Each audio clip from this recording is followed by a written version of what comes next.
Welcome to Health Center, produced by SUNY Downstate Medical Center. I'm your host, Ron Najman. Would you know what to do if confronted with an active shooter situation? Would you know how to protect yourself? Would you know how to protect the people you may be responsible for? We hope to answer some of those questions today with our guests who have joined us because the Brooklyn Coalition for Emergency Preparedness, which is a collaborative of Brooklyn hospitals and health centers, has put together a symposium and is also going to hold an active shooter drill here at SUNY Downstate Medical Center. Our guests today are Lenita McGee from Global 7 and Dr. Stephen Berger from Baylor University Medical Center. And I'm also joined today by Clarence Bryant from the Emergency Department here at SUNY Downstate Medical Center's University Hospital of Brooklyn. Lenita, could you tell us what exactly brings you here today?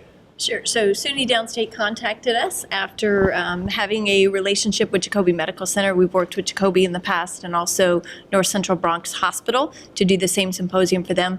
The main concern these days, given our situation in society, is how to teach people how to respond to an active shooter incident, whether it's in a hospital environment or when you're in a movie theater, out in public, etc. And what exactly does your company do? So we focus on planning, training, and exercising, helping organizations, regardless of whether they're hospitals, oil and gas corporations, etc. The planning piece, what to do in the event of an emergency, who's responsible for what. Training, how to train people, what they're supposed to do, give them realistic scenarios, and then the exercise, which is the conglomeration of everything that we've done. We also focus on incident response. So if one of our clients has an actual incident, we'll bring a team in to help them manage their emergency operations center and the incident using some of the capabilities that we bring to the table. And Dr. Berger, you're an emergency medicine physician, correct? That's correct. And of course, you're also familiar with the statistics of these shooting incidents. And can you give us some kind of a sense of whether these are increasing and whether people are more at risk? Well, there has been a trend toward an increasing number of these active shooter events, not specifically at hospitals, but throughout communities. And the severity of injuries is progressively increased. So it's become a greater threat. And what do emergency physicians and emergency department staff members need to know in these situations? I think the biggest thing, and that is my piece, is the medical aspect of dealing with these incidents. We have law enforcement personnel dealing with that aspect, but from the standpoint of handling the casualties, hemorrhage control would be the biggest preventable injury. If we can get people to focus on hemorrhage control early, not early before people go into shock, not once they go into shock, we have a much better chance of saving lives. There's also airway, just simple airway maneuvers, and other simple, really basic life support maneuvers that people need to be reminded of and trained toward in an incident and dealing with the consequences of these of the casualties. So whether the incident occurs in a hospital or whether it occurs somewhere else in town that's brought to you, training people both to deal with it at the scene, but also once they get to you, how are we going to handle these casualties? Especially if we get inundated with a bunch of casualties that there's not enough OR space, we've got to be the first responders, so to speak, in the ED. Do we have tourniquets? Do our EDs have enough tourniquets to handle should a bolus of patients show up that haven't been triaged? They show up in private vehicles or police squad cars, as occurred in Dallas. Are we able to basically be the first responders, stop the hemorrhage, get them stabilized, and then moved on? And when an active shooter situation occurs, the law enforcement authorities are usually on the scene within how many minutes, would you say? They're usually there within 3 to 5 minutes. It depends on whether or not the facility is actually staffed with law enforcement. In SUNY's case, it does have armed and unarmed law enforcement officers here on site. given where they are in proximity to the shooting, they're there within a few minutes. Other facilities that don't have armed law enforcement officers, it may take a little bit longer, but generally in a populated urban area, you will see a response of 3 to 5 minutes. Tell us a little more about exactly what happens when law enforcement arrives. For example, if someone has been injured by an active shooter, that person might not receive immediate medical care. Right, and that's one of the biggest challenges and the most unsettling for the basic population is when law enforcement comes in, their only role is to contain the threat. Sometimes there's multiple threats, and so their job is to go find out how many threats are out, actually track them down, put them down in whatever way, shape, or form there are. And then after that, once the area is clear and the scene is secure, then medical attention will be given. So the hardest part for most people to accept is, unfortunately, our law enforcement officers have to sometimes step over the injured or the dead in order to go and try to put down the threat that may be occurring. It seems inhumane, it seems very cold-hearted, but what we have to do is prevent additional injuries and fatalities from occurring. And Clarence, could you tell us why you think it's very important for an emergency department like the one that you work at here at SUNY Downstate to be prepared? Well, the most important thing for us is that our staff are aware of all the different potential emergencies that can happen, and to train them in all aspects, all hazard approach to all the potential emergencies. When it pertains to an active shooter, you want the staff to be aware, and we train them so that you don't freeze. And that's the most important thing in any emergency is you don't want anyone to freeze up. You want them to understand the different components of an active shooter and how to respond depending on their scenario. So it is very important, and we truly enjoyed this seminar we had. And I look forward to taking that information back to the staff, turnkeying it with additional trainings in the near future. So there will be additional staff education. Absolutely. And at SUNY Downstate, it's ongoing because we not only prepare for potential of an active shooter situation, but other hazardous situations. Absolutely. We have a contingent core of volunteers that train in all aspects of emergency management, from evacuations to hazardous materials exposure. We have a complement of a decon team that is all shifts of the hospital, and we train every month, and we run drills quarterly. And while we've been talking about an active shooter situation in a medical center or a healthcare facility, I think the general public probably wants to know, how can I protect myself, whether it's in a hospital setting or whether it's at the mall or a subway? What are the things that people need to know? So it's about individual preparedness and individual responsibility. It's no different than learning CPR or first aid to be able to care for somebody who's ill or injured. It's about having situational awareness, understanding that you can't expect everybody to come in and save you. You've got to take some of that ownership on yourself. Where are your closest exits? Who might be a threat? What else do you need to know? Some of the biggest concerns these days in the law enforcement community is the insider threat. So it's the folks that are already in your communities, in your organizations. They work for your facility. They know the ins and outs. So it's teaching your folks, as cliche as it may sound, if you see something, say something. If there's an abandoned bag or somebody's acting suspiciously, you need to take that seriously, because you never know when that person might be an unknown threat to you. And Dr. Berger, are there any things such as first aid or medical training that the average person might be make themselves aware of that could help them in a situation like this? Yes, and I'm glad you asked, because that's really been more my focus on this is, say you're in this incident, now the threat is suppressed, but still you have people right there with the casualties who can be rendering aid before EMS can get there, even as quick as they may be. So if you're in a safe area where you're out of the threat, you can start rendering care, bystander aid, so to speak. So self-aid, buddy aid, and until you can get more technical care. So training that the general public would benefit from is about tourniquets, the benefit of tourniquets, not to be shy of using tourniquets, how to stop hemorrhage, not just with tourniquets, but with pressure. It's simple to teach pressure control techniques and other type of hemostatic agent gauze, combat dressings that have been used in the military that easily translate to the civilian sector.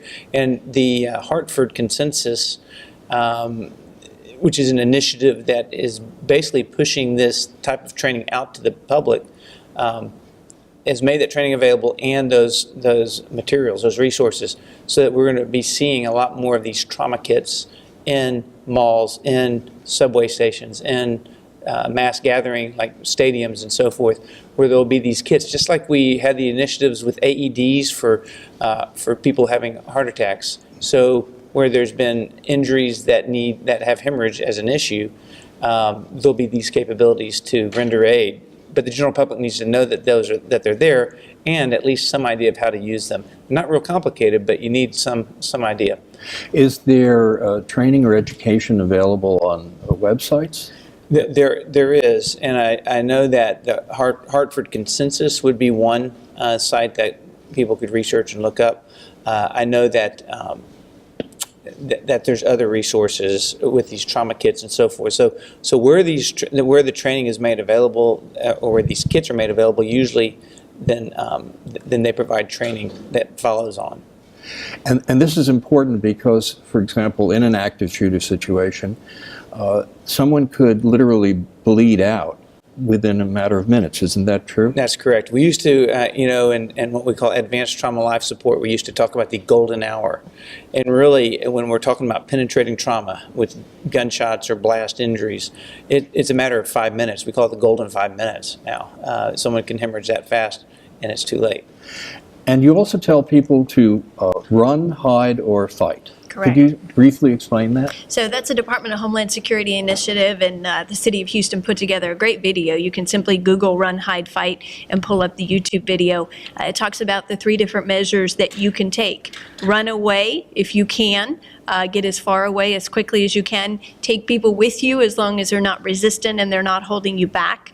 Hide if you must. In other words, you can't run. You must hide. Turn off the lights. Silence your cell phone. Make sure there's no noise coming in.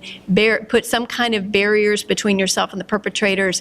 If you're in a room where you have a copy machine, push it in front of the door or a desk or a table. Anything you can do to create distance and barricading between yourself. And if you must, and only if you must, then fight. And the fighting principle is based on if they're coming into the room where you are, you've got to be able to defend yourself. And at that point, all bets are off and you use anything that you can. Fire extinguishers, chairs, vases on people's desks, whatever the case may be, to try and contain the threat yourself. Unfortunately, most of these incidents are over with in about 7.5 minutes, which means law enforcement may not be on the scene yet. And so it may be up to you ultimately. Well, thank you very much. We're now joined by Vincent Cardoza, who heads University Police here at SUNY Downstate Medical Center. Can you tell us why it is important for campus police units to engage in this kind of emergency preparedness? What we found in police work, training is everything. It enables people to react in a positive, quicker, and more efficient manner, especially when faced with a terrible situation such as a shooting or a mass casualty situation. So basically, people will know what they're supposed to do rather than have to spend time figuring out what they're supposed to do in an emergency situation. Is that Exactly. true? That's the goal of training, so that it becomes almost second nature, and the reaction time is, much quicker, much more efficient. And here at SUNY Downstate, we're going to actually be having a drill. Could you tell us a little bit about that? Sure. So tomorrow morning, our team from Global 7, partnering with the SUNY Downstate Medical Center, is going to put together an active shooter exercise. So we have some folks who portray offenders, perpetrators that will come in, cause a little bit of a ruckus in the emergency room, and unfortunately that will evolve into a situation that involves an active shooter. We've got law enforcement personnel, fire personnel that work with us on a regular basis. They portray the roles of controllers and evaluators, whereas the hospital police will actually be the responding force during this exercise. We have your own personnel that are acting as victim volunteers, so folks who are portraying anyone you would normally find in an emergency room, everything from parents with pediatric patients to food service personnel, custodial staff, etc. Anytime these things happen, an active shooter type incident, everybody who's normally at work is at work, and so we want to create as realistic of an environment as possible by engaging all of those folks. Once the incident occurs, then the chief's personnel will respond to come and contain the threat, as we discussed earlier, and then we'll evolve into the medical response to give the hands-on responders the opportunity to respond to, like Doc was talking about, a mass casualty incident involving hemorrhage control, et cetera. And in your experience, what do medical centers such as ours or other places that hold similar drills, what do they take from this experience? What do they learn? So you really can't simulate or imagine a situation like this until you're put into it. What we do is create an environment that's as realistic as possible by bringing in perpetrators who are actually law enforcement officers in real life, but they know the tactics that have been used in past attacks. What we want them to take away from the realism of the exercise is, number one, how you immediately get the adrenaline dump, which can sometimes interfere with your ability to think.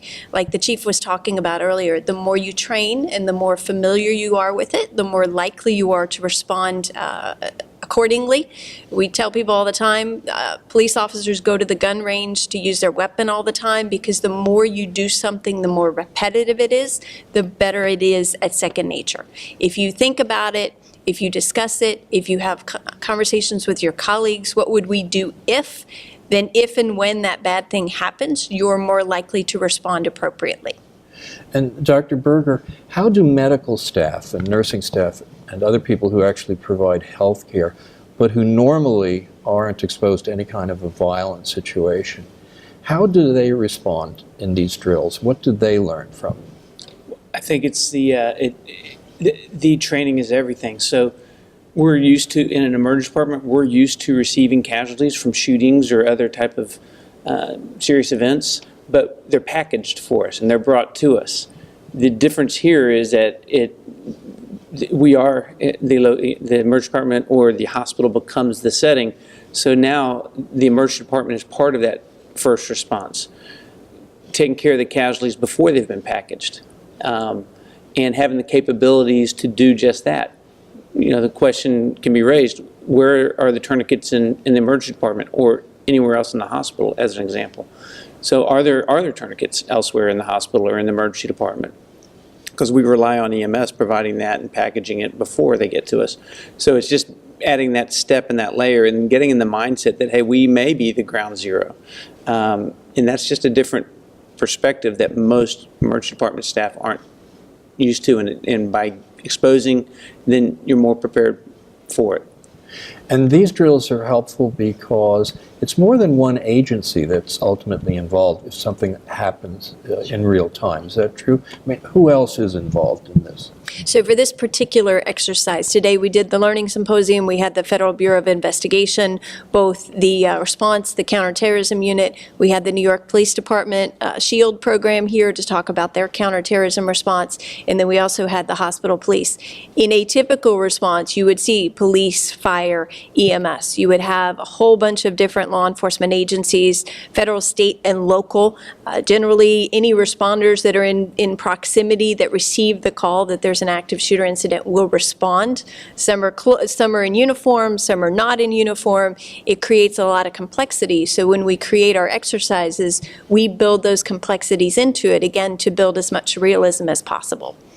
And it's true when law enforcement officials arrive on the scene, they literally don't know who's the good guy and who's the bad guy. And that can cause confusion. Right, and that's another piece of confusion for any personnel. They're used to being in their own work environment. There's comfort there. You know who belongs there. You know who doesn't belong there. You know how to get to certain locations without even thinking about it. When these law enforcement personnel come in, everybody is a threat at that point. It doesn't matter if you're a doctor or the hospital president or even the chief of police out of uniform, they won't necessarily recognize them. So what they will require you to do is show your hands, react quickly, don't make any sudden movements, don't try to reach for anything, don't try to argue with them. They're trying to identify and separate the good guys from the bad guys at that point. That can be a little overwhelming and confusing for folks when they're looking down the barrel of one or more weapons, but it's necessary to try and identify who the threat is.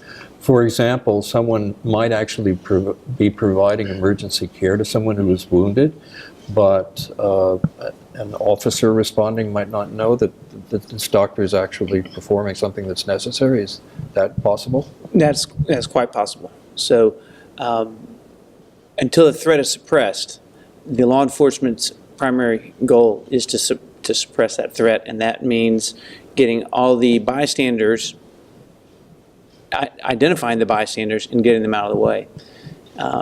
We always also worry about a perpetrator or other perpetrators, so if there's more than one, blending in with the crowd. And so they've got to make that distinction too and be able to determine, hey, is this someone who's made themselves look like a victim only to cause more harm? So that also is part of that separation. So by doing these type of drills, it just allows the general public, and it throws us working in the emergency department or other hospital staff in that category as, hey, we're in an active shooter situation. We're just like the general public. We need to know what to do when this happens and what we do when law enforcement arrives. When the cavalry gets there, what do? Well, we don't jump in and say, I want to help, I want to help. We stand back, hands shown, and do what they tell us to do until the threat's suppressed. So it's very important to let law enforcement officials do their job. That's right, and that's part of this training. And here at the University Police here at SUNY Downstate, you're in constant contact with the local precincts, but if, for example, the FBI arrived, you might not have a personal contact with that. They might therefore Although not we do recognize have some you. contacts with the FBI, obviously the local precincts, and this particular place, SUNY Downstate, is somewhat complicated. It's 3 contiguous buildings with passageways that, unless you're familiar with, the areas, it's going to be difficult in finding your way. So I think at least our people would be able to act as pathfinders and lead the other law enforcement, to the different locations and to try to eliminate the threat. For example, a responding officer might want to know what's down at the end of a hallway. Or could you elaborate on that as to how both our campus police officers, but also our employees, would be able to help, say, find the perpetrator? So the subject matter experts at any facility are the ones who work there all the time.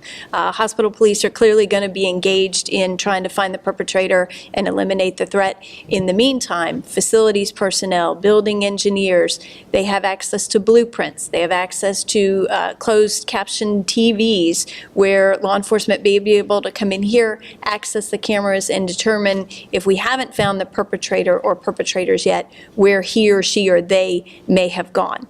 They can also track the movement of their law enforcement officers. So while we're trying to find the perpetrators, we can track the law enforcement officers and direct them to the right location. And I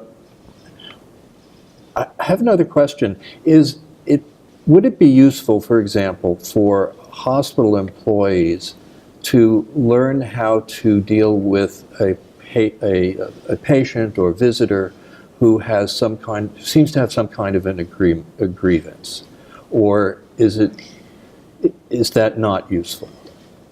So it depends on the situation at the time. If the customer or the patient or the family member, whomever it is, doesn't show any signs necessarily of physical violence or certainly isn't brandishing a weapon, then of course you should try to use de-escalation techniques and, ask them what the issue is and how can I help you, and gosh, I'm so sorry, showing empathy. If there's any threat of physical violence or they do brandish a weapon, at that point, there is no verbal reasoning. It's time to back off and let the professionals come in. Make an immediate notification, let law enforcement come in and do what they're taught and trained to do. Because once a weapon appears, it's pretty clear that this person is no longer acting rationally, and therefore you really can't reason with that person, and you're only putting yourself and possibly others at risk. Is that the case? I would agree with that. I'll defer to the chief for further comment on that. Once a weapon is displayed, Yes. Should it, at that point, you really rely on, all bets are off. Yes. Call yes. us Yeah, immediately. absolutely. And run, hide, Run, if hide, necessary at the end fight. protect yourself, Absolutely. and pass on as much information you can to us. And you have to protect yourself so that you continue to protect others. You Because you can be absolutely- of service to others later, Right. as long as you're living and well. Yeah, if you put yourself in a bad situation, you become part of the problem. You either become a casualty or you become another individual that law enforcement has to deal with who is potentially a threat. Well, thank you very much for being on our show. Thank you for coming to Brooklyn and helping us here at Downstate and also with the coalition. Thank you. Thank you. Thank you. Thank you, Ron.